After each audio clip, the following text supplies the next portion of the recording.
নমস্কার, কেমন আছেন সবাই? আশা করছি সকলে ভালো আছেন। আর আমিও খুব ভালো আছি। আমার একটা নতুন ব্লগে আপনাদের অনেক অনেক স্বাগত।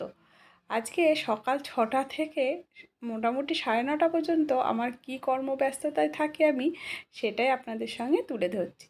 সকালে ঘুম থেকে উঠে আগেই জামাকাপড় ছেড়ে নিয়ে ব্রাশ করে এবার আমি অন্য কাজে হাত দেব। ও আসতেই আমি এই যে হ্যাঙ্গিং ক্লথটা কিনেছি না 199 টাকা দিয়ে, ওটাই দেখালাম যে শুধু ওটা বাচ্চাদের জন্য লাগে না, আমাদের ছোট ছোট ক্লথগুলো যেমন মোজা, রুমাল, ইনার, এসবগুলো বেশ এক জায়গায় 34টা ক্লিপ আছে আর 199 টাকা নিয়েছে, বেশ ভালো হয়েছে। তা চলুন বলতে বলতে বিছানাটা গুছিয়ে নিলাম। তো এবার ব্যালকনিতে আসতেই দেখি গাছগুলো সব শুকিয়ে গেছে, রাতেই জল দিয়েছিলাম, আবার একটু জল দিতে হবে। তাই এদিকে জামা কাপড়গুলো ভিজিয়েছি, একটু পরে এসে জলটা দিয়ে দেব। জামা কাপড়গুলো সকালে ভিজিয়ে দিলাম, তো কাঁচা হোক। এদিকে রান্নাঘরটা পরিষ্কার করছি আজ 2 দিন ধরে, কেননা রান্নাঘর পরিষ্কার করা সত্যিই টাফের। মানে সব মানে ডিপ ক্লিন হচ্ছে, তো যেহেতু পুজো আসছে, তো সব নামিয়ে নামিয়ে সব কোটো কাটা ধোয়াধুয়ি চলছে। এক এক দিন এক একটা সাইড ধরছি আর পরিষ্কার করছি। তা মোটামুটি হয়ে গেছে, শুধু চিমনির পোর্শনটা বাকি আছে, ওটা একটু কেরোসিন তেল দিয়ে মুছবে। তা হাজব্যান্ড বলেছে কোনো একদিন আমি ওটা করে দেব। তাই মোটামুটি আমার হয়েই গেছে। তা সকালে ঘরটা ঝাড় দিয়ে নিলাম, নিয়ে এবার ভাতটাও বসিয়ে দিয়েছি, যেহেতু অফিস আছে তো তার জন্য আগেই ভাতটা বসিয়ে দিয়েছি। 1 গ্লাস জল খেয়ে এবার অন্য কাজে হাত দেব।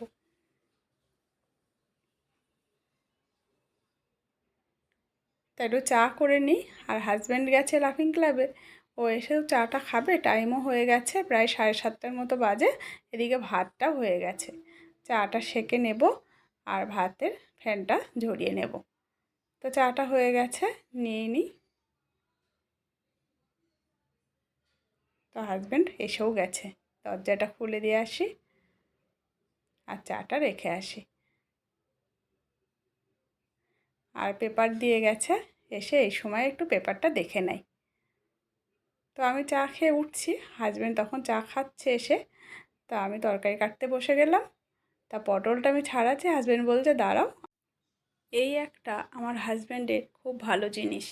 অনেকে আছে না যে পুরুষ সিংহ ভাব নেয়, মানে আমি পুরুষ, আমি কেন এইসব কাজ করব, ও মেয়েরা করবে, এগুলো মেয়েদের কাজ। এটা নয়, দুজনে মিলে করলে, কারণ আমার 8:30টার মধ্যে খাবার রেডি করতে হয়, টিফিন করা, সকালের খাবার, তার সঙ্গে ঘরের কাজ, মেয়ে বেরোয়, মেয়ের খাবার, এসব করতে গিয়ে তো অনেকটা টাইম লেগে যায়। যদি দুজনে হাতাহাতি না করা হয় তাহলে কি করে হবে। তো আর হাজব্যান্ডের তরকারিটা আমার বরাবরই কেটে দেয়। তো হয়ে গেছে, এদিকে আমি পটলটা বসিয়ে দিলাম। একটু পটলের মশলা পটল করব, ওই একটু সর্ষে পোস্ত আর একটু আদা আর একটু লঙ্কার গুঁড়ো, জিরের গুঁড়ো দিয়ে আমি একটু মশলা বানিয়ে নিয়েছি। তাই দিয়ে এবার পটলটা ভাজা হয়ে গেলে শুধু মাখা মাখা লবণ হলুদ দিয়ে দেবো, একটু মিষ্টি দিয়ে ওটা করব। আর আমার হাজব্যান্ডের জন্য এই লাউয়ের ঝোলটা করি, ও এই লাউয়ের ঝোলটা খুব খায়। আর আমি সব সবজিতে বেশিরভাগই আলু দিই না, কেননা ও আলু খায় না, আর আমরাও সেই অভ্যস্ত হয়ে গেছি। বেশিরভাগ দেখবেন আলু দিই না আমি। তো আস্তে আস্তে দেখি হাজব্যান্ড আবার এদিকে বেদানাটাও ছাড়িয়ে ফেলেছে। আর এদিকে আমার তরকারিও হয়ে গেছে, 2টো কাঁচা লঙ্কা দিয়ে দিলাম। এবার একটু সিমে দিয়ে দেবো, আস্তে আস্তে মশলা মতো মাখা মাখা পটলের তরকারিটা করে নিলাম। আর এদিকে এই একই মশলা দিয়ে দিলাম ওই লাউয়ের ঝোলে। তো আমি একটু সবসময় সেঁকে দিই, সেঁকে নিতে, তাহলে এই যে নোংরাগুলো থাকে এগুলো থাকে না। আর 2-3টে কাঁচা চেরা লঙ্কা দিয়ে দিলাম, দিয়ে এবার প্রেশার কুকারে সে 2-3টে মতো সিটি দিয়ে নেব। আর এই বেদানার আমি রস করেই দিই, ওর রস করে না দিলে ওই রেখে যাবে, তখন আর খাওয়া হবে না। রস করে দিলে সবাই খেয়ে নেবে। তো আর যতটা বেদানা ততটা পরিমাণ জল দিয়ে খাবেন, তাহলে কোনো কোষ্ঠকাঠিন্য হবে না। তো আমার পটলের তরকারিটাও রেডি হয়ে গেছে। এদিকে উচ্ছেটা ভেজে নিই। উচ্ছেটাতে লবণ হলুদ তখন মাখিয়ে রেখেছিলাম। আর সকালে এইটাই করব, পরে আবার একটু সয়াবিনের তরকারি করব আর কলমির শাক ভাজা করব। আর এই দুটোই আমার হাজব্যান্ড খায় না, সয়াবিনও না, কলমির শাক ভাজাও খায় না।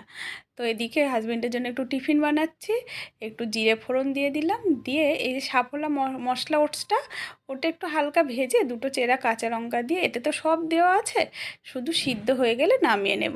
এদিকে উচ্ছে ভাজাটাও হয়ে গেছে, এবার ওকে খেতে দিয়ে দিই। তাই উচ্ছে ভাজা, পটল মশলা আর এই লাউয়ের ঝোল, এইটাই আজকে সকালে খাবে। আর টিফিনটাও হয়ে গেছে, এবার চুড়াতে দিয়ে দেবো, ঠান্ডা হয়ে গেলে দিয়ে দেবো। হাজব্যান্ড রেডিও হয়ে গেছে, এবার বেরিয়ে গেল। তাই এবার মোটামুটি আমার সকালের কাজ কমপ্লিট হলো।